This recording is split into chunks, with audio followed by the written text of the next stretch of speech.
Hey folks, hope that you're doing well. I have a few housekeeping items before today's episode. First of all, today's is a recording of an RS Backers live chat that we did a week ago with Kyle Connor from Out of Spec. Dude is amazing, great guy, but so knowledgeable. So we had an RS Backer live chat where we were all together chatting with him live, and this is a partial recording of that.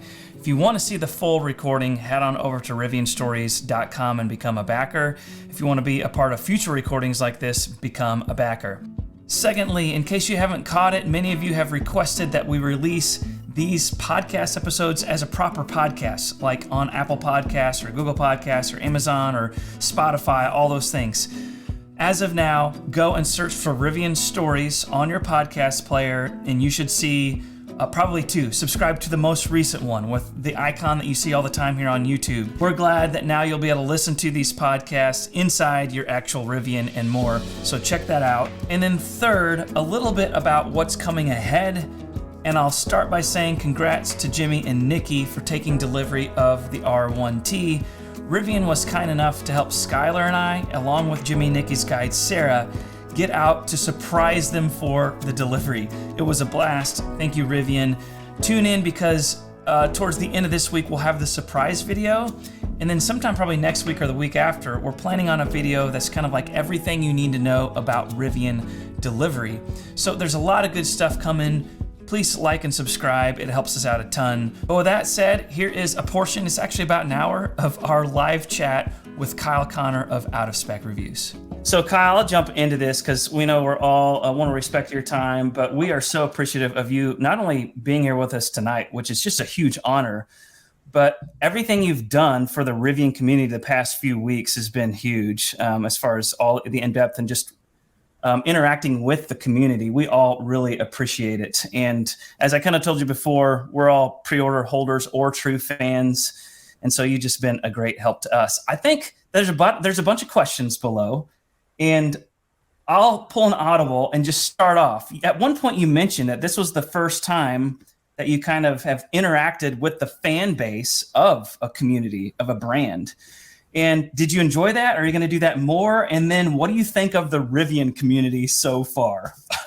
Well, thanks for having me on, guys. I really appreciate it. And I know Rivian Stories is growing, and it's actually pretty big, way bigger than I had expected. You guys have a lot of fans and viewers inside and out of Rivian. And so really cool to be on with you guys. And yeah, no rush from my side. This is my last item of the day, and already cracked open a beer and have some more in the fridge over here. So nice. We have time. That's awesome. Yeah. So the question was interacting with the fan base. I guess we've done it once really before with the Tesla community, because that's how we started, years ago, was with electric vehicles and Tesla stuff. And we would do these videos, but it wasn't really like we had any access to a new car or something excited. So, I just knew a lot of people in the Tesla community. But with the Rivian, it was interesting to reach out to the Rivian forums, you guys, some of the Facebook groups, because what we're able to do is get an idea of where there's a lack of actual knowledge, like where, because these are not in the hands of customers, at least when we had ours, or they were just trickling in. Now they've seemed to ramp up within the last week or two. And, it was a great opportunity to figure out what people really wanted to see. And of course, that pretty much aligned with what we were already going to do with our coverage for the most part. But what it did was give us a little bit of validation as to okay, towing is a huge concern, or charging is a huge concern, and go into these particular things. And then drag racing, who really cares? We already know it's fast. We put that up last, So, yeah, I mean, it was a really interesting thing in terms of interacting with communities in the future. First of all, it's very rare that you find a community that's as interactive and as passionate as Rivian enthusiasts. And that's because it's a new truck. It's a lifestyle piece. You're buying into not only the truck, but new friends, new adventures. It's a new way of living because it unlocks so many different items. There's never once been before an electric truck. So it's a new thing. And very rarely do you see this type of passion within car communities. You see I would say maybe 10 years ago, the Mini community had something like this with Mini Coopers. You see it with Harley riders. You see it with, of course, now Tesla owners. Although I think the community is going a little bit downhill, in my opinion, just in terms of influencers and all this stuff getting involved. So I don't know. I thought that it was a really genuine, passionate group of people. So I just reached out with a forum post and said, what do you guys want to see? And then it just, now I feel like we're members of the Rivian community, even though we don't have one yet. Yep. Jimmy gets his delivered tomorrow at 5 p.m. in Florida. Oh, no way. What specification did you go with? So Glacier White, Black Mountain, 20-inch all-terrains, off-road, the off-road So upgrade. same spec we had. Basically the same spec you had. As soon as I saw that truck, I was like, Nikki, he's driving our truck. Yeah. So I hope they don't give you the one we had, but Well, yeah, you have to elaborate on that now, Kyle. Oh no, there's no, I mean, the truck's fine. I mean, we didn't really break it too much. Yeah. All right. Okay. So everyone's here. I'm going to kick us off with this first one, and it's from Skyler. He said that on Twitter, you said that you ran into a Rivian engineer at the airport, and they'll be working on some of the things based on your feedback. And can you share which items? Probably maybe not. I mean, the guy was awesome, and I don't want to jeopardize his situation for anything. But he had been working with Rivian for quite a while. They told us that their engineering teams had been reviewing our videos and watching stuff and taking notes and learning from what we've presented.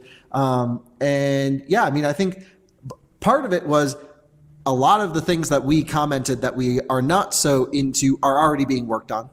And then a lot of it was new, interesting items that they're now exploring. And so, yeah, really, I think the big takeaway there is a lot of times we produce videos on cars and we're not sure whoever watches them, right? And I know on many occasions, engineers do watch our stuff. I know a lot of the engineers at a lot of car companies personally, and we do have that relationship, just beyond this media PR department situation. But it's not very common.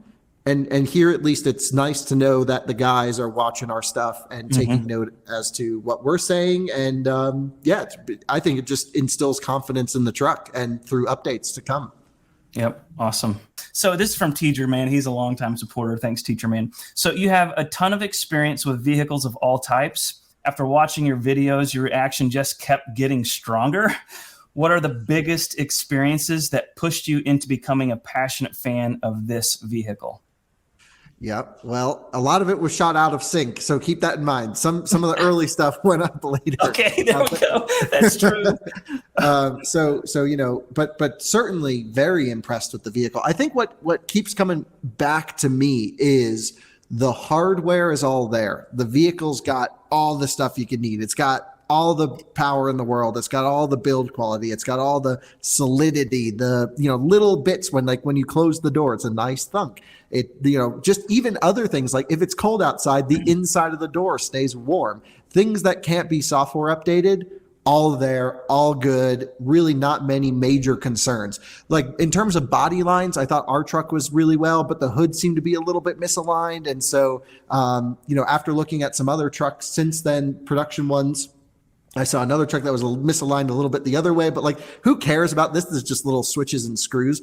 Pretty much everything hardware-wise, solid. But software updates needed to come, and the truck will be improved, hopefully, with updates. Things like dog mode, things like more stable navigation, things like Driver Plus, the driver assistance system being more stable on pre-mapped roads. And I know these are things they're working on and coming, and the hardware's there, but they need some software optimization. I'll follow up with this one real quick. Elaborate on why you prefer percentage over miles. Percentage over miles. I mean, this has been a hot topic for a long time. Jimmy, do you own a electric car? I do. I have a Tesla and a Model S and a Chevy Bolt. Do you keep them in miles or percent? I go back and forth, and it doesn't bother me one way or the other, to be honest. Man, miles just infuriates me. I guess here's my issue with miles. It's not always accurate, but the percentage point is always accurate. I mean, with, let's ignore BMS sway and all the weird stuff. Percentage is where you are now, without question. The 132 miles remaining, or whatever it might be, is basically it either can or can't be true, and you're not sure which, because it all depends on future driving. And in a Tesla, for example, and a Lucid, they're rated, the displayed range is on a rated range calculation. So what it means is, for the viewers who, I know you guys know this, but for the viewers who don't know, it's basically the car is EPA rated at a set efficiency number. Let's say it's 280 watt hour per mile. What the car is doing is it's showing, okay, at 280 watt hour per mile, multiplied by how many kilowatt hours I have left in the battery pack, here's how far I can go. And I know on that calculation, if I drive in city traffic lightly, I'll exceed it. And then if I drive really hard on a highway, I know I'm going to get less.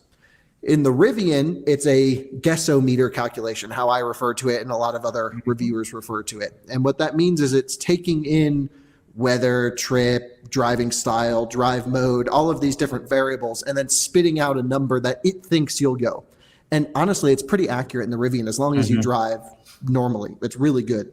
But the thing is, especially for me, I have such varied driving styles where I can go from shredding up a canyon really hard to just cruising at 50 miles an hour down a back road or whatever, that the miles don't mean anything to my driving style. But I know whatever it says in percent is what I have left in there. And typically in the Rivian, you can pretty much multiply your percent number by 3 and know you'll make it to wherever you got to go, as long as you drive gently, because the truck will do about 300 miles on the charge if you drive slowly. So that's my rationale, at least. Yep, it's good stuff. This next one from Skyler again. While your impressions were positive overall, where do you see room for improvement in both design and software? Good question. We need massaging seats in this thing. I don't know why it doesn't have it. Maybe this isn't a big deal, but that's one of the best features in cars that we're really lucky to have. And massaging seats for sure in a $100,000 truck now. Just even if they charge $5,000 for it, give us the best seat in the world. People will pay for it. And real improvement, I think we could have in some of these, sort of low friction surface calibration type stuff. So motor calibration, left and right, things like this. I think I can talk about it. I'm not sure if I can, but if I can't, then, well, whatever. I already said it. Basically, we were up with the guys at Magna, who are our main backing sponsor. They allow us to make YouTube videos. We were with them doing some videos and testing this past week in Michigan. We just got back. And they had a Rivian R1T in for benchmarking work. And they're putting, current clips on the motors on each side to see basically, okay, we got the truck on an off-road park, loaded up with this wheel in the air, how much current's going to each motor, and then they're basically looking at how the drive line or how different driving profiles, from off-road auto to rock crawl to rally, how that handles the power distribution of the truck. And what I thought was really cool was most of the stuff of what they're finding basically was what we've been saying about the truck, which is it's a little bit awkward in very loose surface stuff because you don't have locking axles. And so they're doing a virtual locker. And I think this could use some work for low traction surface, either deep mud or snow. Need some better calibration with the 4-motor stuff. In my opinion, I would love to just have a clutch connecting left and right and saying lock the axles, so I know exactly where the power is going to go. I don't need to put my foot in it, let a wheel spin up, and then think about where to send the power. I think that would be really nice. In terms of software, we need better route planning, much better route planning, and honestly, probably much more settings. So if EQS is the best example of route planning, I think, because it's really good. It has everything you need for an EV that the Rivian has a few of. So elementary items for an EV, I think, for them to have, which is on-route battery preconditioning to a DC fast charger, which is the car is either going to cool down the pack or warm up the pack based off of its predicted plug-in state of charge. and the charger's power level. You don't want it to DC to battery precondition on your way to a 50 kilowatt charger, because the truck can take that no matter what, pretty much any time. And so that logic's really important. Secondly is route planning. So choosing the fastest way to get you to the end destination. But it's not just route planning nominally, like assuming everything's great. It's route planning and then saying, oh, that station's getting full. We're actually going to pull you into the one early and dynamically adjust based off of traffic. And that means they need to pipe in the real-time station traffic from Electrify America, EVgo, ChargePoint, et cetera, which the EQS does. So it's possible. And then you need plug and charge, where you can just walk in, plug in the charger, and walk away. These are like the three most basic items. And the Rivian is not really good at any of them. And so I would really like to see those included as soon as possible. And then, getting nerdier too, like setting your arrival state of charge percentage. In the EQS, I can say, get me there at 3%, or maybe it's the Taycan, like get me there at 3%, because that in those cars, the charging curve is plug in dead, charge to 50% and go. Not dissimilar from the Rivian, where you really want to spend most of your time in the bottom half of that pack on a road trip, charging to maybe 60% state of charge and then go into the next. And so it'd be great to set some of these things. That's really interesting to me. And Kyle, I've never thought the Rivian is going to be my first EV, and I've never thought that far along. I mean, obviously I knew that just because I'm kind of a technology and mechanics guy, if you will, that battery preconditioning would be important, but from a technology business person, I think there's an opportunity to have like a cloud-based solution that multiple auto manufacturers can leverage. And I don't know whether ABRP or any of those that already have some of that logic built in are pursuing that, but that sounds like a tremendous opportunity for me. You can see not for me. It's different for every car, and it would be a little bit difficult to use a third-party solution, because you would really need to get the vehicles into a test lab before launch and program this, or rely on manufacturer supplied data, which isn't always accurate, even in the engineering world. And so it's better, I think, to have this vertically integrated in-house, just on board, so it can work with or without cell service. And every car is different. Like Hyundai Ioniq 5, Kia EV6, for example, those cars don't actually have the thermal envelope or the thermal capacity to handle a theoretical max charging session starting at 0%. And so in those cars, it actually makes sense to plug in a little bit later, where you're not going to get rapid heating at low state of charge from high power charging if you need to go the distance. And so it's always variable. But this is a big hole in a lot of vehicles right now, is this whole battery preconditioning situation. Tesla's got it down, but let me tell you, it took them years to get this correct. I remember when the Model 3 launched, they were thermal limiting like crazy getting to chargers. Then they introduced on-route battery preconditioning, and it was pretty crazy. And even now today, when you roll into a Tesla, into a DC fast charger, even if the cells are warm, it's cranking the heater, and then it's like, oh, now I'm too hot, and cranks the AC. I'm like, well, that's efficiency that we're just blowing out the water here. So even they're leaving some, power on the table in terms of power efficiency, which is what we really should be focused on with EVs, in my opinion. So no one's perfect, but Rivian definitely has a lot of opportunity to grow in this area. Yeah. Dude, super interesting. Thank you. Super interesting. Jimmy, we want to follow up, or you want to keep rolling? Keep rolling. Yeah. As I go to this next one, there was a lot of people appreciate that if you look in the comments. All right, here we go. This next one's from Doug. On your R1T road trip, it seems you were coming to the conclusion that the conserve mode was in some cases not worth the trade-off in ride quality versus range increase. So do you have any guess as to what the 70 mile per hour range is in all purpose, or would that need to be tested?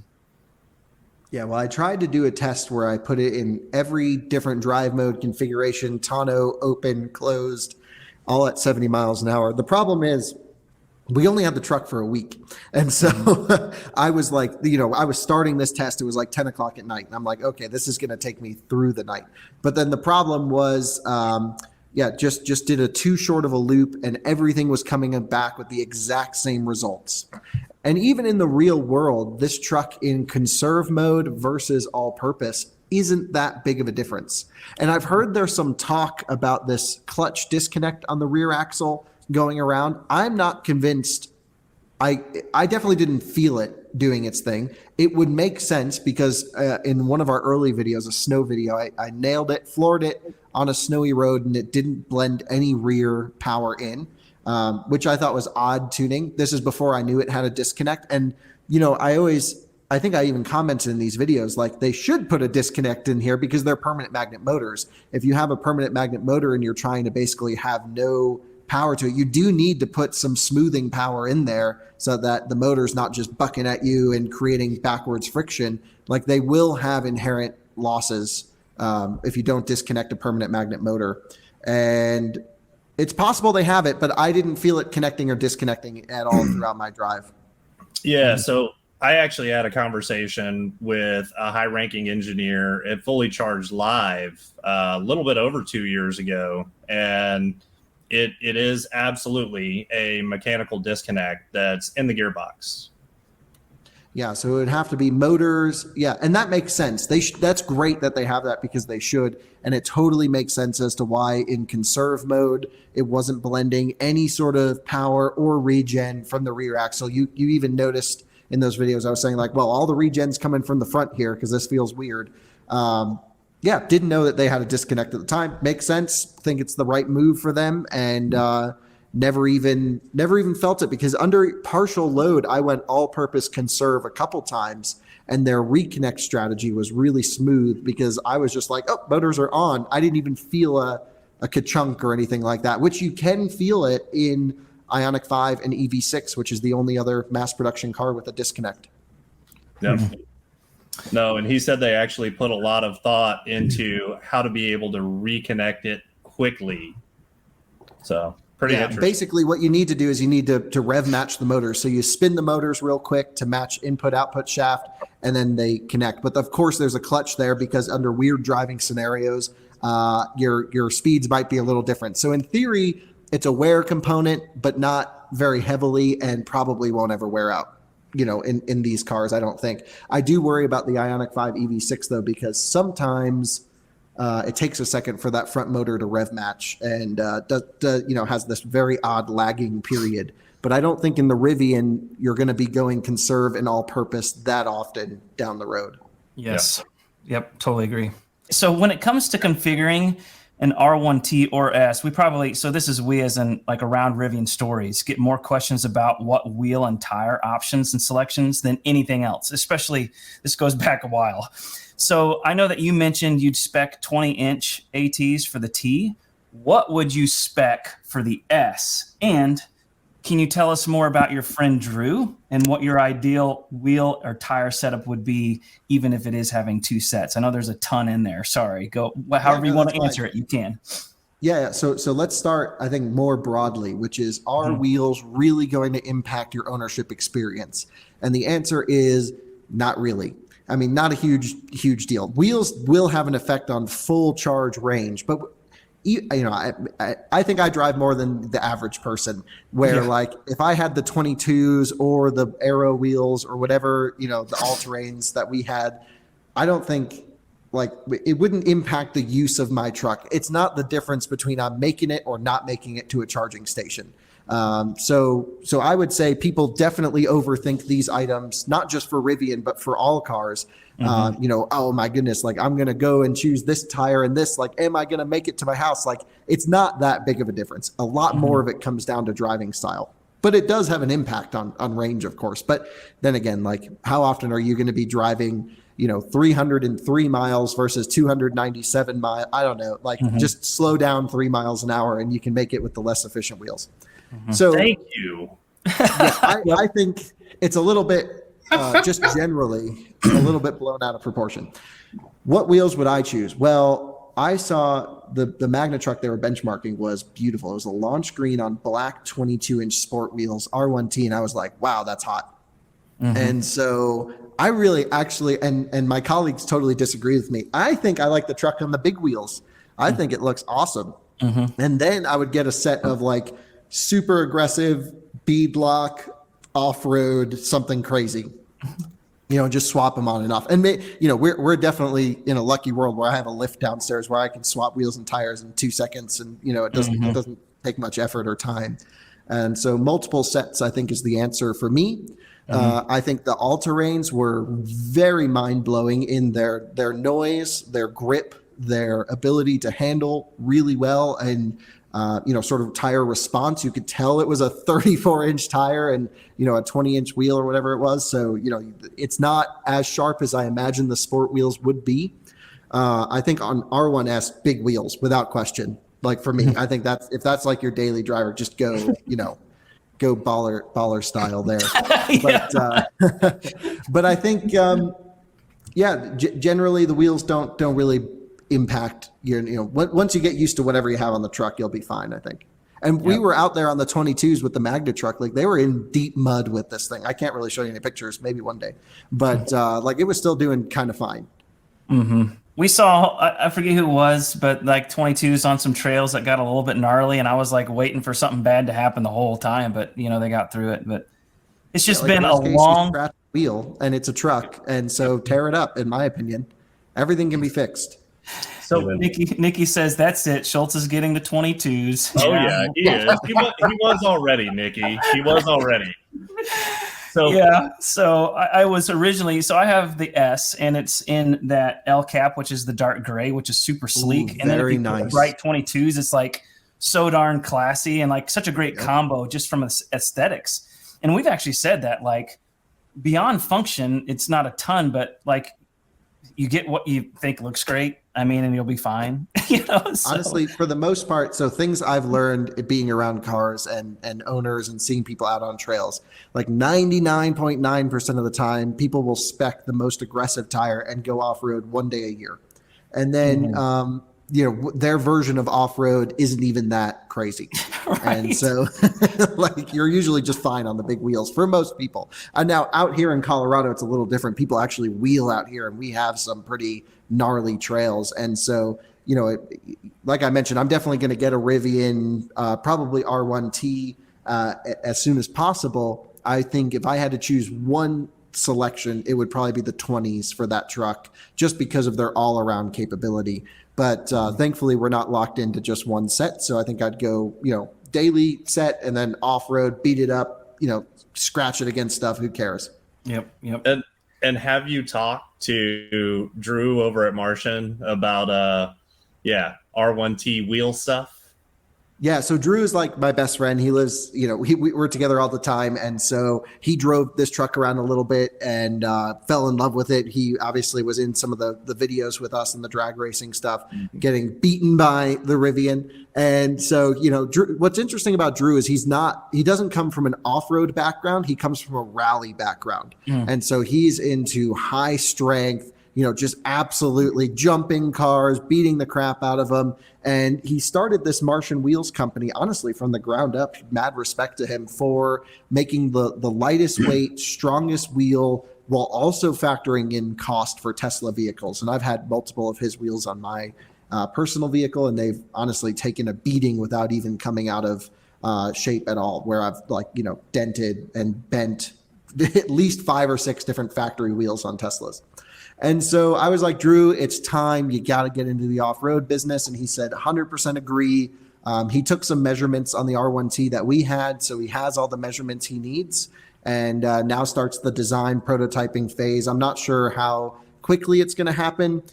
With just logistics in the world, it's taking forever to get stuff shipped around, because he has contacts in Europe and Asia and here in the US that are all making different components for his wheels. And honestly, he's got a huge backlog as it is for Tesla stuff. I mean, his order numbers, he's like, please stop saying our name on YouTube because we can't fulfill the orders. And so, basically it's probably not going to happen right away, but whatever wheel he does make is going to be, in my opinion, the best compromise between cost and strength. Yeah. Dude, that's awesome. I've said from day one that I'd love to see smaller than a 20-inch wheel for off-road stuff, But man, those front calipers are pretty big. Huge. I was really hoping I'd be able to squeeze an 18 on there with a little bit more sidewall and maybe even a slightly shorter tire. But I don't know. We'll see. Yeah, well, you're not wrong. So Timon's really our resident off-road enthusiast, and he should actually be coming here momentarily. They're out on a shoot right now. And we measured it up. There's not much clearance with the current wheels to like go down in size, but what Drew did was he figured out a way to get 18s to fit on a Model 3 or Model Y performance, which up to that point, everyone thought you needed the 19s or 20s just to fit over the calipers. And so perhaps an 18 won't be possible, maybe a 19. The nice thing about an 18 is there's just a ton of tire selection when you get down there. Mm-hmm. And so that's the big goal here. And maybe there will even be a brake downsizing kit for that. You could basically give up, some stuff, and that'll work because the brakes are sized really well for the truck. They perform wonderfully. If you can give up a little bit of longevity from a braking standpoint, you'll still get on-limit braking, pretty good with a smaller caliper and rotor setup. So I could see that becoming a retrofit option soon. No, that's actually a great point. Awesome. Hey, you can answer this one a little bit quickly. It's up at 7 votes, so it's my next one up, but we're kind of on this wheel situation, and Doug had asked about the 70-mile-per-hour range test, and that the drop was only 8% because those ATs went 290 miles, and the Rivian's estimate was 10 to 15% drop, so we'll probably need more tests. But right now, that ranks the R1T with just a handful of others that perform up to and possibly better than the EPA rating. Is that correct? Or do you want to speak in anything there? There's a lot to unpack there. You can't gauge you can't gauge the percent drop that we did because we never did a standard test. This is just the first test. So we've never done it on the Aeros. But I think it's J1634 is the official SAE 5-cycle multi-cycle test that they run the cars through that Rivian did. And Rivian, I believe, actually sent their vehicle to a laboratory to put it on a sort of rolling dyno. It's called a chassis dyno. And the way that works is basically the manufacturer will submit coast down data to the testing laboratory that does the work. And coast down data basically takes in wind resistance, tire rolling, friction, and everything. Basically says how far does it take to stop in neutral from 70 miles an hour or 60 miles an hour, et cetera. They then apply that onto a multi-cycle test. There's 5 different cycles of driving that they run the vehicle through from 100% to 0 traditionally.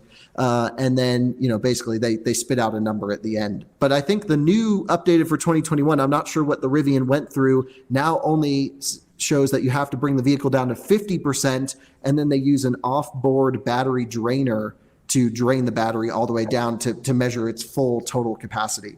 It's pretty complicated, but it's very different than our testing is what I'm trying to get to.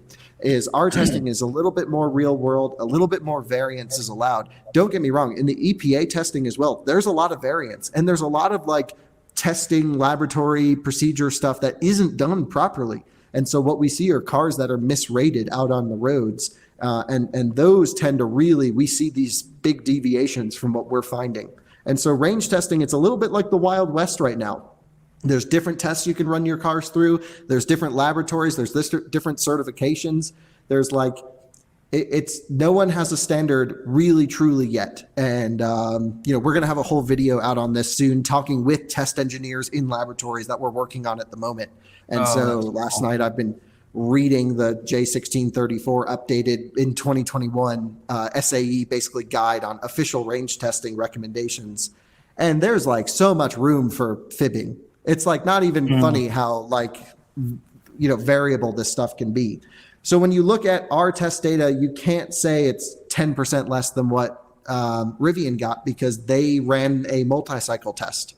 They never did a constant speed test like we did. And their constant speed tests are done at 65 and ours are done at 70. So it's not comparable. Mm-hmm. Right. The other thing is Rivian did say that to get their EPA results, they tested in a variety of drive modes where your range test was either all or primarily in conserve mode, right? So typically the vehicles are tested in key up setting, which would be all purpose. because when you get in the vehicle, that's what it defaults to. And this is why Taycan back in the day had really poor range by the EPA, but would always smoke it in our tests because it had the rear motor disconnect. But in key up setting, it was always locked in. I don't know if there's actually a recommendation in the current J1634 range test as to which modes you can and can't run updated for 2021. I'm not sure. And so, like I said, these are all the variables that are allowed. And I'm not an expert in this by any means, but I know experts, and they're going to help us with videos on this. And like I said, it's the Wild West. But what we do is we run every EV at 70 miles an hour from full until it doesn't move anymore. And, that's our way of ensuring that we get the entire battery capacity out of it. But it is variable. Temperature, wind. We typically run, on public roads. So, you come up on a truck, you got to drop it a mile an hour. Sometimes you got to get past it, you got to raise it. And so it's not, we try to make it as accurate as possible, but we don't have a chassis dyno to do it, which we're actually looking into. We'll talk about that more next year or something like that. But I'd like to have our own test laboratory stuff here. Wow. Holy smokes. Wow. So halftime stretch, get your massage chairs out. As we're going there, I got you don't have to answer. You can answer this as quick as you can. And then Jimmy, Skyler, if you have anything you want to interject before I go back to the questions, that's fine too, because you guys might be seeing stuff in chat box. What I am just interested in, as I've heard you this week and then today, like you're talking about, I know experts, we have these sources. I was doing some reading. Nikki says it was a little light reading. I'm like, I laughed at that because I'm like, yeah, this guy's sitting here reading. Can I just ask the personal question? Like, what is your background as far as schooling? And are you mostly self-taught with your expertise right now? Tell me a little bit about it. Yeah, it's all. I don't think anyone can teach you how to review a car. So I never finished college, and totally think for what I do, went and was like, this isn't for me. Like, absolutely. I don't want to learn about the history of the Mayans doing what I'm like. I don't care. Like, how do I play with cars? Right. And so it's all self-taught. It's all just reading and awesome. Honestly doing what we do. We have a lot of access and forged relationships with engineers in the auto industry, specifically in Germany with a lot of the German engineers I'm very close with. And so really, get to live my dreams instead of designing and engineering cars by learning about it and sharing it with our audience. No, yeah, I honestly meant, do you have an engineering background formally, or is it zero? Yeah. I totally agree. Just the way that you approach things, I was guessing either science or engineering, one of the two. Right. Yeah. Oh yeah, none, zero. I didn't even pay attention in school. Even when I went, I was never physically, I was never mentally present. Yeah. Yeah. That's super, super cool. Quick question. I saw somewhere, and I can't remember where, a launch green R1T that was near or around you guys. I also saw just random internet video of a launch green R1T hauling hay in Colorado. Is there anything related there? Yeah, so no correlation. I saw that same truck hauling hay. I don't know who that was or what was going on, but I thought it was awesome.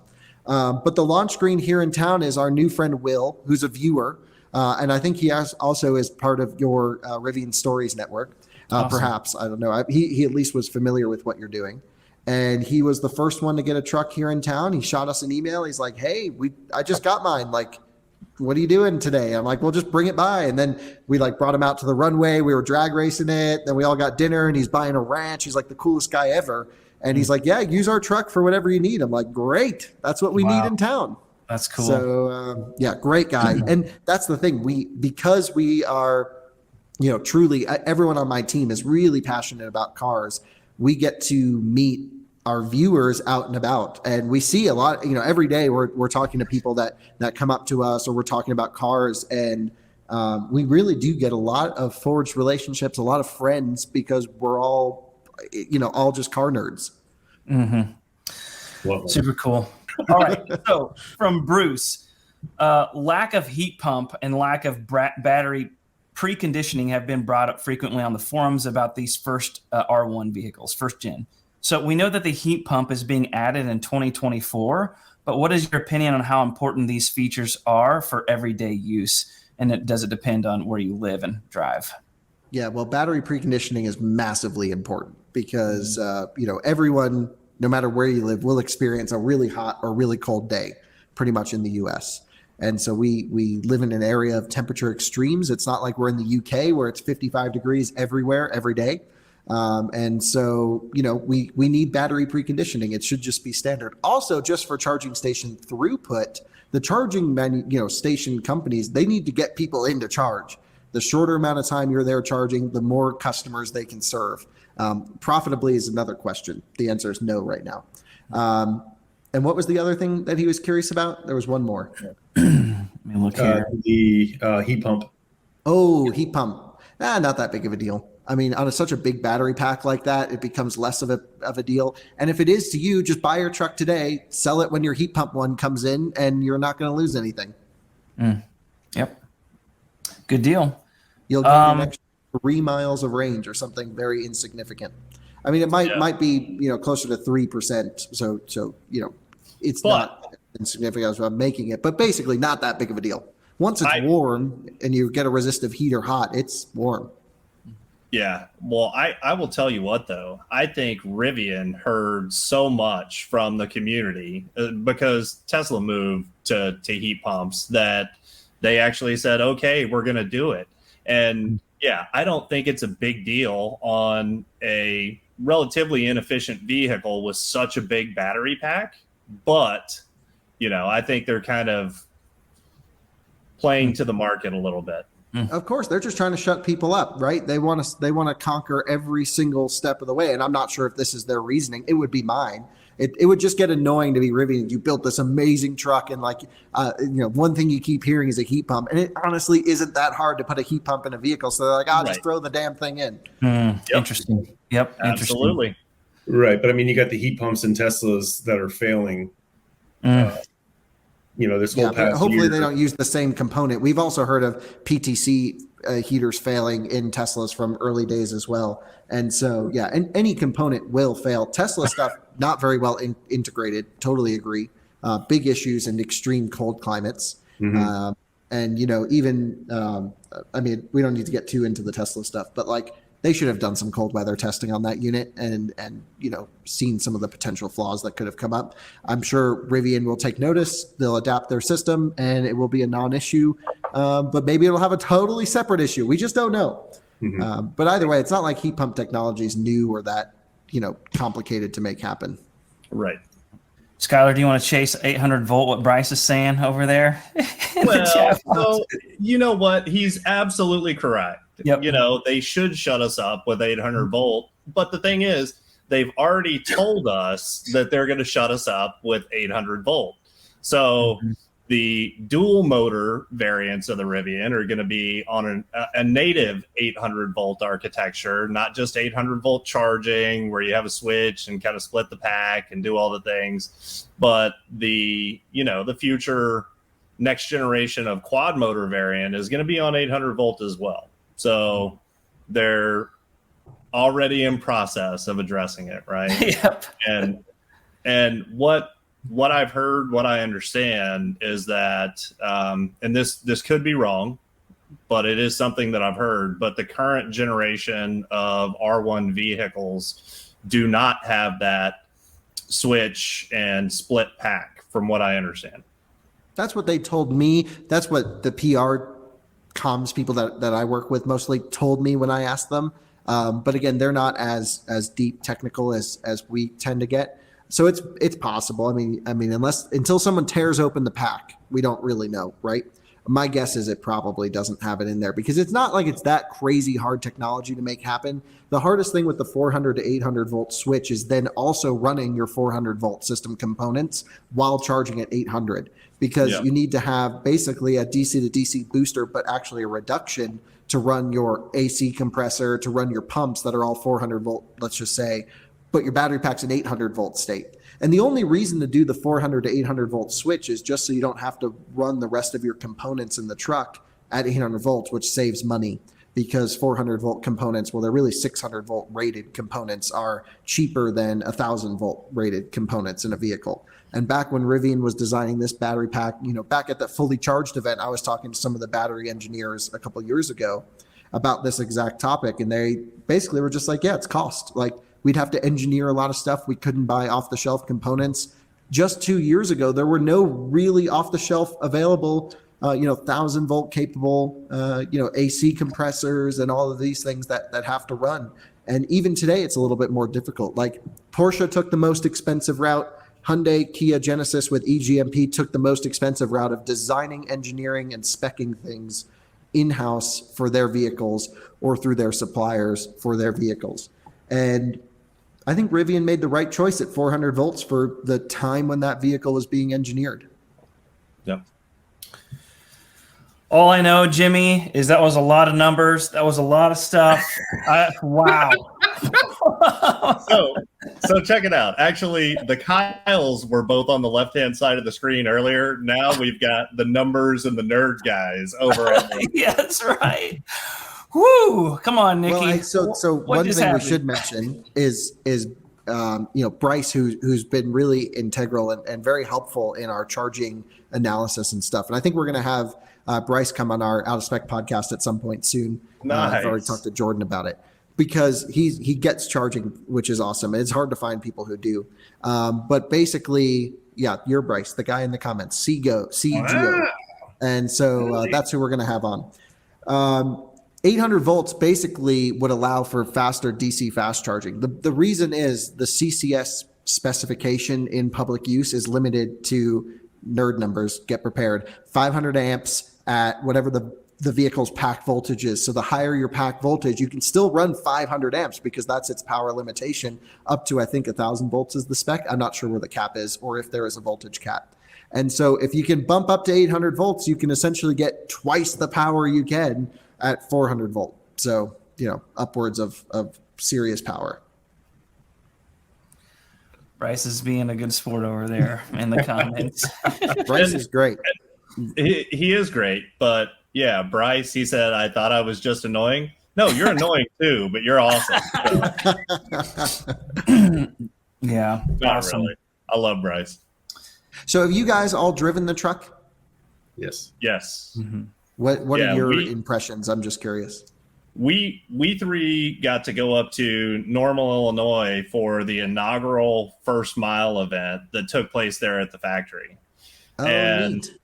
And Yeah. so I'm a big Jeep guy. I was super impressed with the off-road performance of the suspension over various obstacles, and especially when we got kind of a special ride, a hot lap with one of the Rivian employees that was able to take it to speeds that we weren't able to when we were driving. And man, the suspension just amazing. The other thing that really blew me away was the throttle mapping and even the steering response. Just the power of software to change the vehicle dynamics is what really kind of caught me off guard, being a traditional car guy. Mm-hmm. Yeah, totally agree. I mean, the suspension is otherworldly in not all the best ways either, because when you run the truck in conserve mode, it is like no large automaker would ever let a vehicle leave its factory with a mode that lets the truck, basically that would allow it to drive in the same manner that the Rivian does in conserve mode, because there's no suspension travel and it's really bouncy. But there's so many benefits to having it like that, which would all come from range and efficiency and even potentially better handling when you have it all lowered down in sport. But I think Rivian can do these big, daring, huge suspension, pushing things right up to the limits of what a customer would find comfortable, because they're new and they don't have all of these, spec data that we have to tune out this pothole response or this, motion. They basically have an unwritten set of rules that no other automaker would allow a vehicle to go as crazy as the Rivian does, from a articulation off-road standpoint all the way to, sort of this crazy efficiency, sitting on the ground, aired out. Because conserve mode's no joke. That thing doesn't ride well in conserve mode. And that's at the lowest setting. Yes. And I'd be curious to see what the efficiency difference is between the lowest setting. And I understand that the conserve can also go at standard ride height. No, it goes to low. So yeah, I thought actually, no, you're right. In standard, it You're skipped right. low. Yes, but it won't go into standard at speed. So I think at speed you're locked in at the bottom, if I remember correctly. Really? Because at low speed it will go back to standard if you had it previously selected. That's how I think it works. Yeah, interesting. But yeah, that's something that I'd be interested in testing because I'd like to be more efficient, but I also don't want to be uncomfortable. And how big is that? It's not worth the trade-off. So I've figured out basically it's not worth the trade-off to run it in conserve mode unless you're like, I really need to stretch it to this charger. Or in a lot of cases, what I think we'll find is I'm heading to the trailhead. I don't know how deep I'm going to go. I'm going to put it in max conserve mode, get me as much energy possible so that I can go on the longest possible adventure. And I think that's really its main use case, in my opinion. Yep. All right. Hey, do you have time to do like a few more questions? I got all the time in the world. Right. Seriously, I have nothing left for the rest of the night. I know you may not want this to go super long, but no, I've literally cleared. I'm good.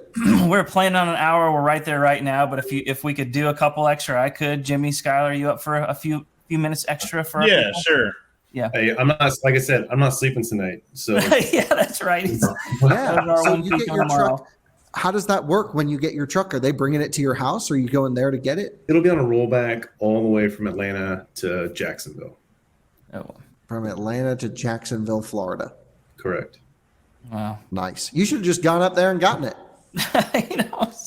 That would have been sweet, but literally Tuesday morning, we're driving it over to the local detail shop for PPF and everything else. So the fewer chips and everything else that it will have in the paint, the better.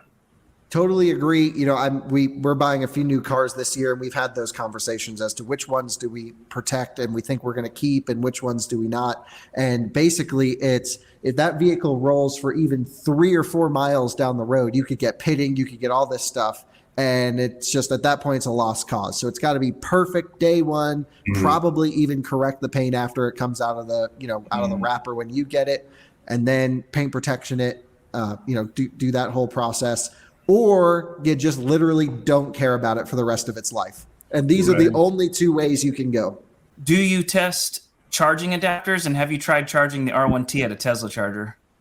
Yep, and that's what I have at my house. I have 2 load shared Tesla wall connectors and then the adapter.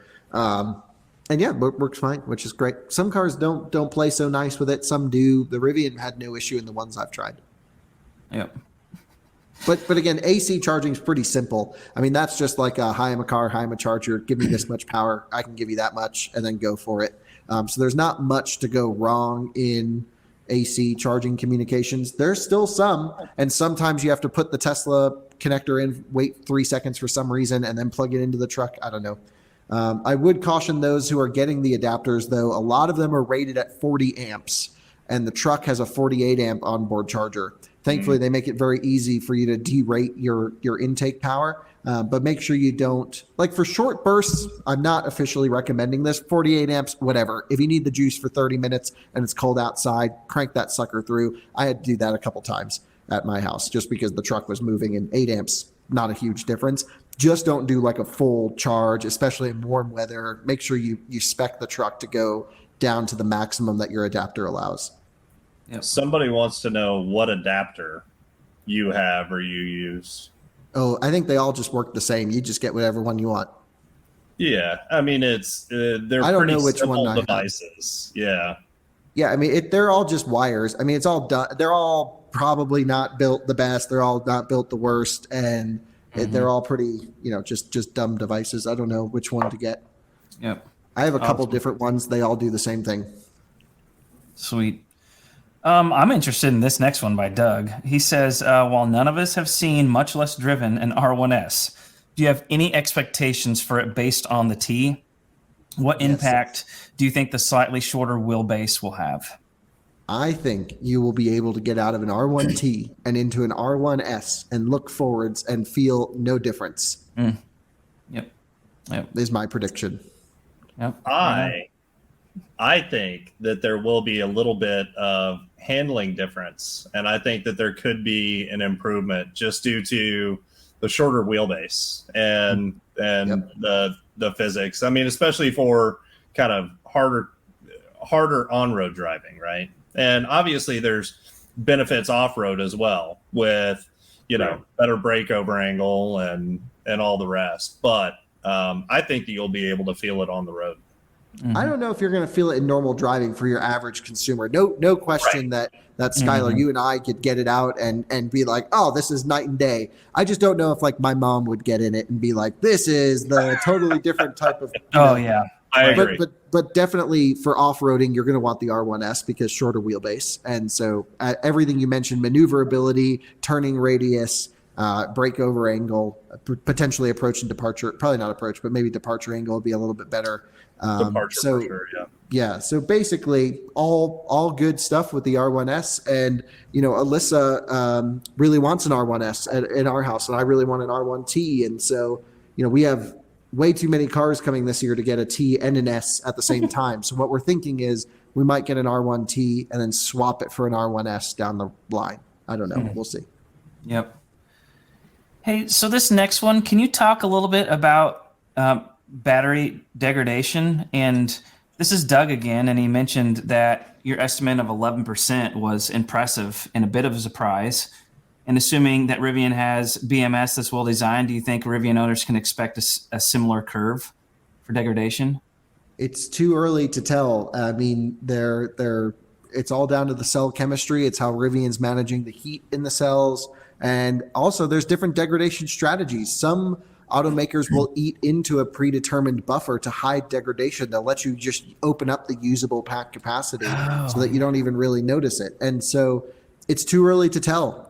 What I can say based off of my experience with Tesla stuff, running it to high mileage, is don't even worry about it. Drive the truck, drive the car, and do what you want, but take care when you can. I just put out a video today on out-of-spec reviews on everything I've done with my Model 3 in 100,000 miles. And, even though we don't drive the vehicle much anymore, I think it's an interesting test because we keep the vehicle at 50% state of charge for long-term storage.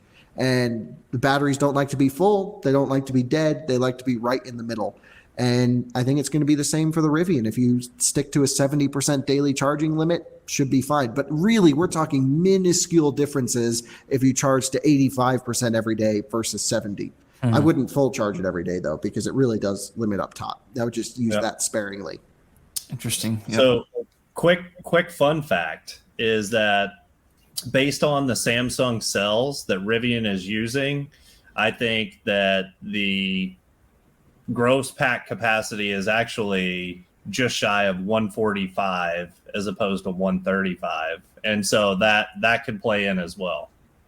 Yeah, and so they might be super conservative and open it up later on. And, it's always hard to tell where they're hiding the buffers, at the bottom or the top. There's definitely a lot of buffer down low because the truck had great response, great throttle all the way up past 0% state of charge. And so we know there's some more, on the bottom side of the pack. At the top side of the pack, it's not like it ever went to 1 kilowatt at, charging up at 99, 100%. So there's some buffer up there too. And they got buffer top and bottom. They got a lot of room to work with. My guess is they've let the trucks get out there super conservatively, and then they'll open it up over time through software if they choose. Yep. Agreed. And I think they may have even made some statements to that effect at one point in time. So more to come. Okay, folks, that is it for this recording. Again, if you want to listen to the full hour-and-a-half recording, just hop on over to rivianstories.com, become a backer, and we're going to have more of these kind of things in the future. But for now, the last thing, a special thank you again to Kyle Connor of Out of Spec. As you can see, tremendous dude with a ton of knowledge, and he has actually been involved in the community over at rivianstories.com. So there's a lot of good reasons to come join us over there. But for now, thanks for listening.